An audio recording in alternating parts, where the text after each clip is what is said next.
Alrighty, so this is a rabbit hole devotional, and pretty much what we do is we go through, we read a passage of the Bible, and then we simply just go down the rabbit hole in which my mind went.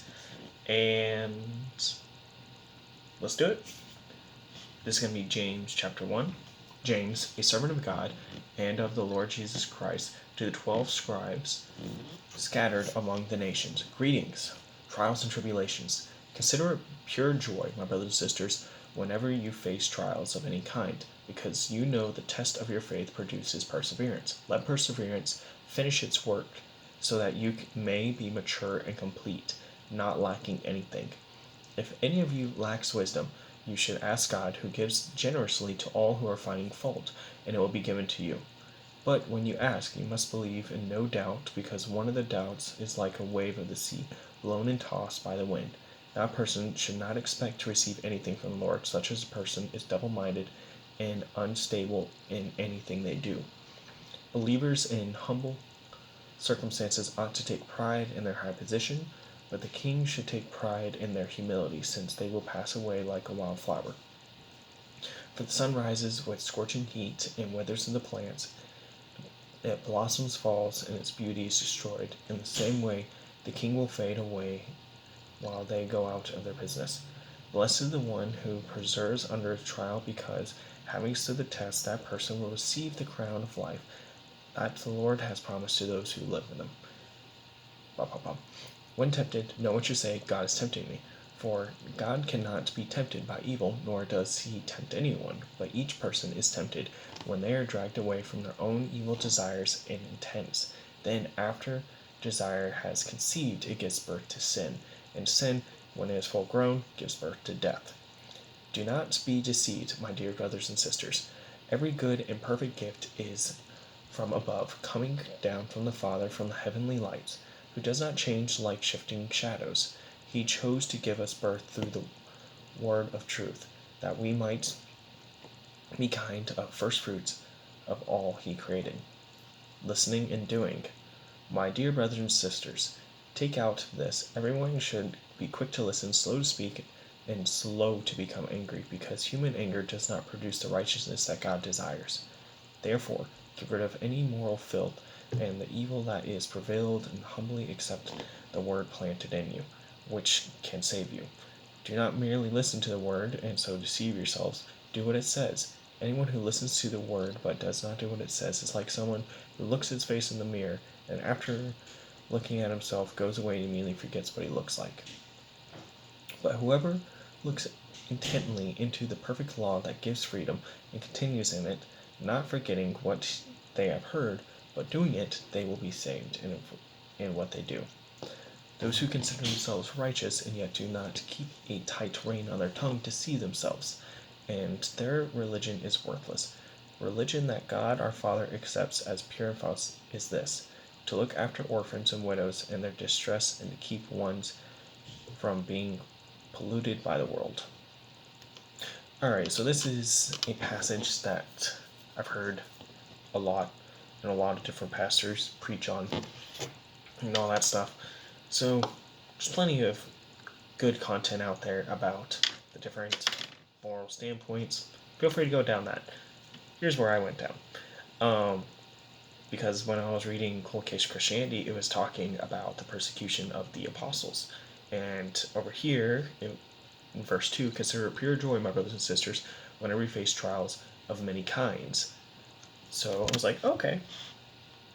I always remember hearing the story of Peter being crucified upside down, but I never heard about it in the Bible. So I was like, let's see where that comes from. And shoot you straight, I am not the best person to do this. However, there is a guy that does it extremely well. And it's about a 45-minute video. I had to go through it twice just to be able to, pick out some of the content to fit it into 10 minutes. And I'm not really going to do that, because I'm just going to give you the guy, say, here's a link, and you go and look into it, because it is well worth it. But here is a list of names in which this guy used at scholarly resources, and this guy is named Clint Loveliness. He's a PhD. And when he was going through it, what was so cool about him specifically, because obviously you have the emotional side, the spiritual side, but he was doing it solely on the scholarly. He was like, hey, this is what I believe, but I can't prove that from a scholarly standpoint. But here's what I can prove. And the three disciples that he talked about specifically that there was scholarly evidence for was Peter, Paul, and James. And I forget which James it was, but those were the three in which secular and Christian scholars both agreed on were persecuted. So yeah, definitely well worth it. But it was something that was really, really cool. I believe it was in First John. Was one of his first points where Jesus said, "Stretch or you will stretch out your hands for me." That is a term of crucifixion. So that was one of the first predictions of it.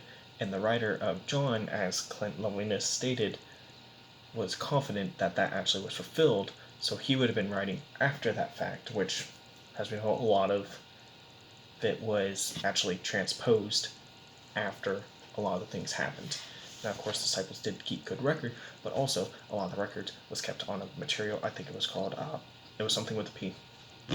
But it was a writing material that was super, super cheap, but also not very durable.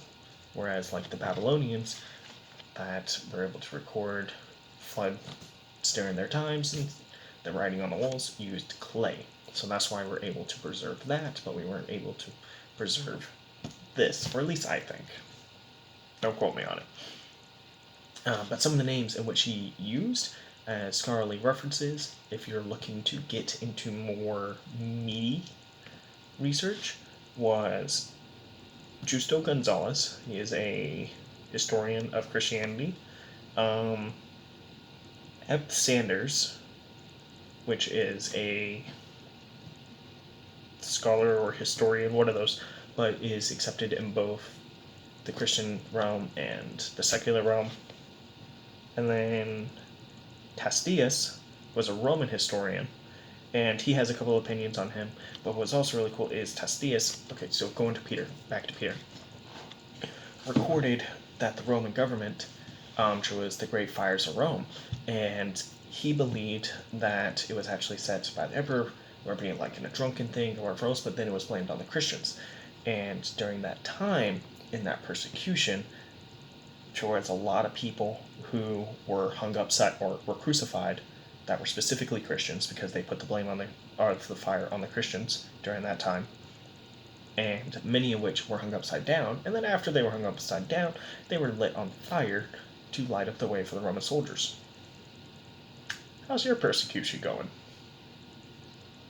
But yes, I'll put the link in the video, and if you're looking for something that's very, very meaty, something very, very scholarly, highly recommend.